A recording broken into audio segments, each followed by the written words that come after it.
All right, everybody, here goes a quick review of the Mesopotamian River Valley civilizations. The name Mesopotamia simply means the land between two rivers.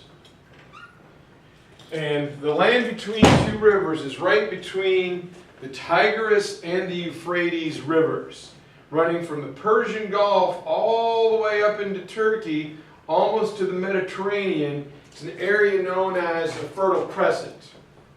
And because this area connects Asia with Africa and Europe, it is known as the crossroads of the world. And as such, it's an important trading area, but because there are few natural barriers in the Tigris and the Euphrates, ancient Sumeria, Babylon, Nineveh up here, anybody who's wanted to conquer it has come through and has been able to do so. Much of what we know about the early civilization comes from the epic of Gilgamesh, who tells the story about a massive, disastrous flood that destroys the world and how their king then has to rebuild it. Very reminiscent of the book of Genesis in the Old Testament, with the flooding and Noah and the ark. And so during this period, we're going to look at several civilizations that made specific contributions to world society, but they write about the same thing from different perspectives. So we know a lot of this actually happened because we hear it from several different points of view. And the Tigris and Euphrates had this nasty ability to flood the region because, unlike Egypt, they were unpredictable. The snow fall amount in the mountains of Turkey and when the spring thaw came determined when the Tigris and Euphrates River would flood. Egypt, we know, flooded every July pretty much like clockwork. The Tigris and Euphrates were very different. And these delayed opening days are just killing me. The first civilization is known as Sumeria, way down here, Saudi Arabia, Iraq, and Iran. And much of Mesopotamia is in the modern-day country of Iraq. And in this area is a bunch of city-states, small countries or cities who acted like tiny independent countries. Remember the example of Chapel Hill, Carborough, and Hillsborough that I gave you. And these villages competed for resources. And because there was not a lot of stone or lumber for building materials, the ancient Sumerians invented bricks to kind of build the earthen dams and dikes for flood control. But the other thing, all of these cities in the Fertile Crescent from Jerusalem to Babylon, they opened the area to trading, which will be all important in the Middle East. Early organized governments had rulers, once again priests, kings, or kings, that were responsible for keeping the people safe, building the city walls, organizing the government, and making sure the all-important irrigation systems were dug. A nice comparison with ancient Egypt. We've got to dig those canals or the civilization is going to collapse. But unlike in Egypt, the ruler was not a living god. They were a servant of the gods, but had no godlike power themselves. The cities were all rectangular, and in the middle is a large structure known as a ziggurat. Here is a picture of an actual ziggurat in ancient Iraq. And they were built, their monumental architecture, sort of like a pyramid, except they were stepped for two reasons. Number one, the god lived on top, the chief god or goddess of the city, and they wanted stairs to be able to walk down. They could take human-like form and interact with their people. Then when they were bored, they would simply just go on back up to the top. Much like everyone else, the ancient Mesopotamia were polytheistic. They believed in many gods. Early on, many of the Mesopotamian gods were goddesses, the female gods of nature, and for some reason were eventually replaced by more male gods. For whatever reason, I'm not sure.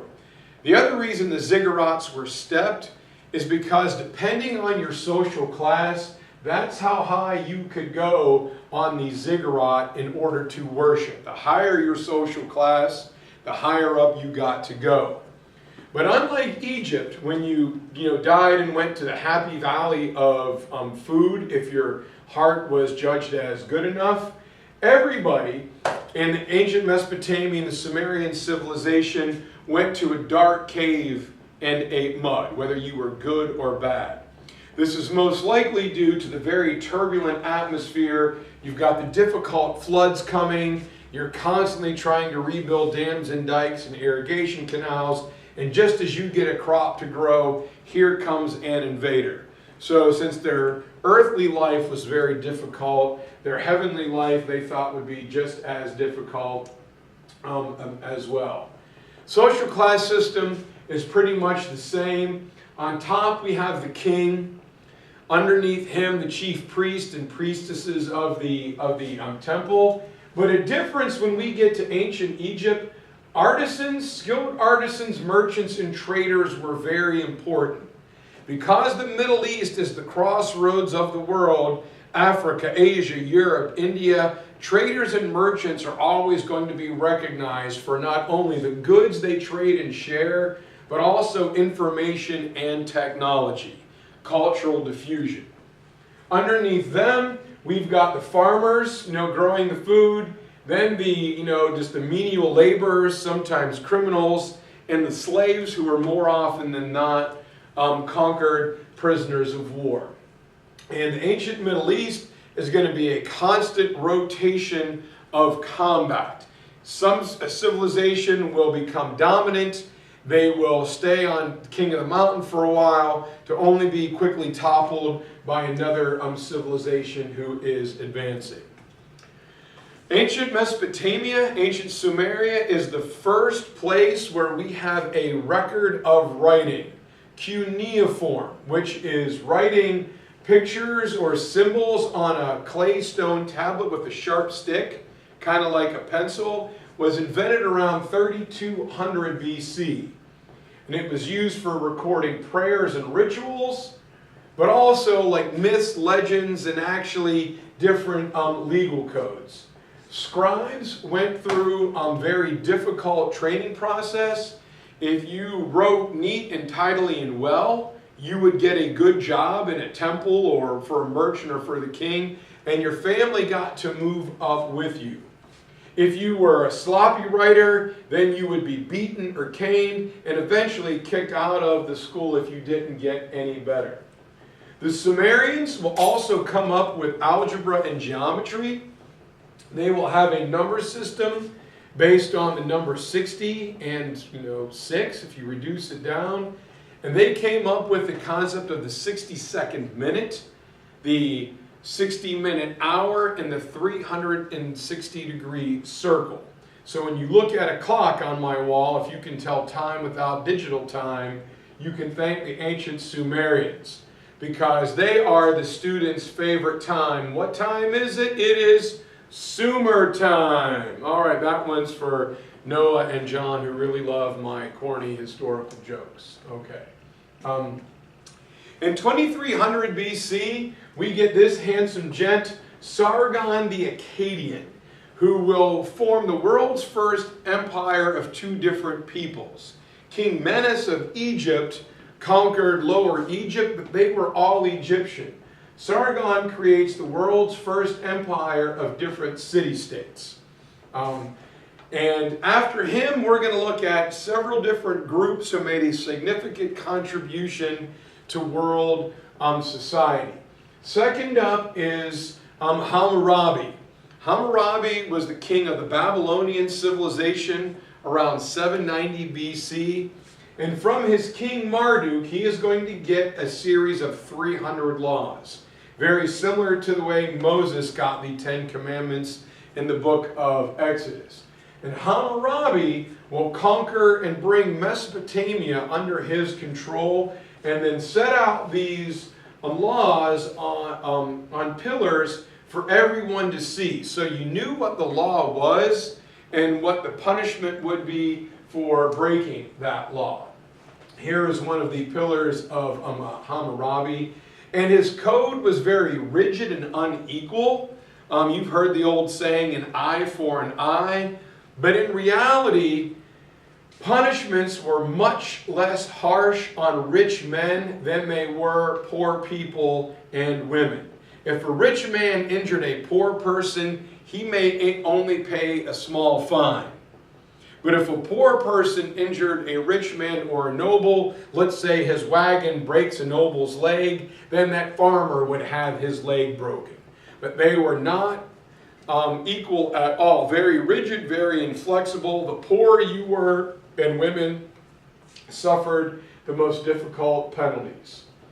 Another Babylonian king worthy of mention is King Nebuchadnezzar, who is a massive world area conqueror. But he ruled his people different than most other emperors. Once he conquered you, he knew that destroying your infrastructure was expensive, as he would have to rebuild it. So he tried to do it with as little destruction as possible. And you've got to keep your local government, your own local religion, and your local customs. You just acknowledged Nebuchadnezzar as your king. You paid him taxes, and you gave soldiers to his army. If you did that, then you were able, your life was able to go on, as normal. You were able to trade with the Babylonian Empire. You were protected by the Babylonian Empire. That's pretty much how it went. Nebuchadnezzar will set the standard for conquerors, except for the Hebrews. They are the one civilization that Nebuchadnezzar could not stand. You may have heard of the Babylonian exile. He just wanted to get rid of the Hebrews. Another thing he is famous for is building the famed palace, the Hanging Gardens of Babylon, which was a ziggurat terrace-like palace where plants and animals from Turkey were brought back, planted in the gardens, and eventually overgrew the walls to help make his homesick wife feel more at home. Following that is we have the mean, scary Assyrians, who are a savage, warlike people from the upper Tigris River that used violence to keep people in mind. Remember, the Assyrians were scary from the upper Tigris. Well, we are the Chapel Hill Tigers. So we should, when people hear our name, they should be terrorized when our athletic teams come into town. The king of the Assyrians was King Assurbanipal, the big Assurbanipal himself. And he is the one who set the stage of violence and destruction and brutally subjugated people. One village resisted him, so after he had all the men impaled and killed and burned alive, he had the villagers, the women and the children, divert the Tigris till it washed away any evidence that their village ever existed. That's how he rolled. But you can only keep people beaten down for so long when they begin to rebel. And so the violence of the Babylonians will eventually be their undoing. Contrary to his nasty warlike lifestyle, Assurbanipal also, that's a little better, also built the world's first library at Nineveh to contain the ancient volumes of learning. Everybody that he conquered, he took what they did or their secrets and wrote them down to share them and stored them in his library.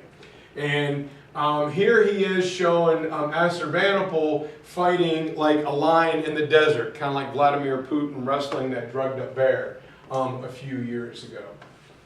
Following the Assyrians, we have the Hittites. And the Hittites liked to hit people. They learned how to extract iron from ore. Again, I liken them to the orcs from the Lord of the Rings. And they made strong weapons which allowed them to conquer parts of their empire. The Hyksos is a strain of this family which allowed them to go over and conquer the Middle Kingdom of Egypt. Using, iron swords and weapons, they were dominant, but as soon as other people learned the secret, they were very quickly defeated. Next up is the Persian Empire. I really like the Persians. They're one of those guys that the empire is around for a very, very, very long time. King Cyrus the Great is the one who unifies the massive empire headquartered in modern-day Iran. But it is King Darius who knows he can't be everywhere, so he divides his empire up into 17 satraps. Like there's 18 holes of golf and I hit my ball on 17 holes into a satrap. So each satrap has a governor that is appointed. Someone that Darius set to ensure justice and keep an eye on the people. To make sure they did what he wanted, he sent out spies called the eyes and the ears of the king to interview the people of the satrap like a county or a state. And if the governor was doing a bad job, Darius had them executed. As far as we know, he only did this one time. And Darius built the Great Royal Road, 1,600 miles from the Persian Gulf to the Mediterranean Sea. This was done to speed communication and travel throughout his empire. And he had water wells dug and fruit trees planted to encourage trade and merchants to have a safe place to stay and food to eat throughout his empire. And he wanted everything to be uniform, so everything was standardized, from the common system of weights and measures to the money they used, all the way down to having an axle, a cart, that the axles had to be the same distance, so there was only one set of ruts to fix going down the Great Royal Road. Next up are my favorite friends, the phone home Phoenicians. These were long-distance sailors that we know sailed away as far as southern England. So they left the Mediterranean Sea and they go out into the Atlantic up into England. And they are known as the carriers of civilization, as they spread civilization in and around the Mediterranean region. They took what everybody else, their trade goods or their knowledge, and they shared it with everyone else. To record this and write this down, they formed a quick 22-letter alphabet that was flexible, that becomes the foundation of our own language. And when you sound something out, like Alyssa said the other day, Alyssa, you're using phonics, going back to the ancient phone home Phoenicians. Remind me to talk about this in class. Next civilization up here in the ancient Middle East are the Hebrews. And what they do is give us the first look at one all-powerful, all-knowing God. Everyone else have the different polytheistic gods and goddesses, God of the wind, God of the sun, God of the rain, God of the moon. Well, over here, the Hebrews had one all-powerful, all-knowing God that did everything. The Old Testament of the Bible is the historical narrative of the Hebrew people, and a lot of the stories that are written in it are corroborated by the Hittites and Babylonians and Assyrians, other Mesopotamian tribes.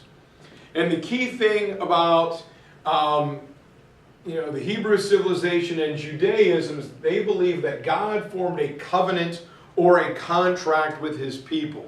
If they would believe in him, then they would be his chosen people. And to make sure things were easy, he gives them a guidebook. He gives them the Torah and the Ten Commandments. Just so you don't get confused, this is exactly what you need to do. And when people strayed from the faith, he sent special prophets, inspired messengers to tell people, hey, this is what you need to do. Noah, Moses, Joseph, David, these are prophets that were sent by God to call people back. And then we have our Sumerian friends who once again did the 60-second minute, the 60-minute hour, and they are the first to take the wheel from China and attach it to an axle and put it on a two-wheeled chariot or a wagon, making trade and combat much easier. So, it's a real quick funny one, some of Hammurabi's code. Let's just say here, who shall we pick on? Caroline.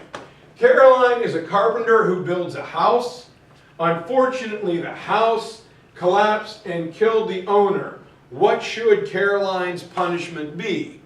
Well, in ancient Hammurabi's time, if you build a house for an individual and they didn't make its construction sound and the house you built collapses, then the builder shall be put to death.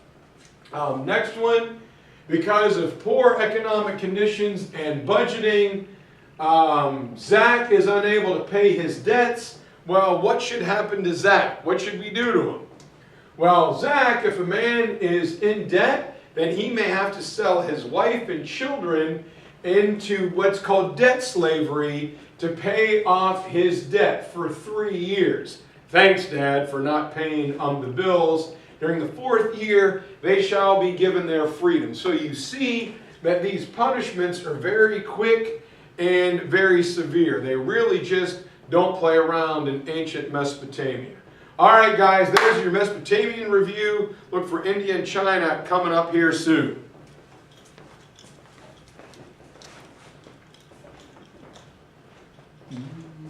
Mm-hmm.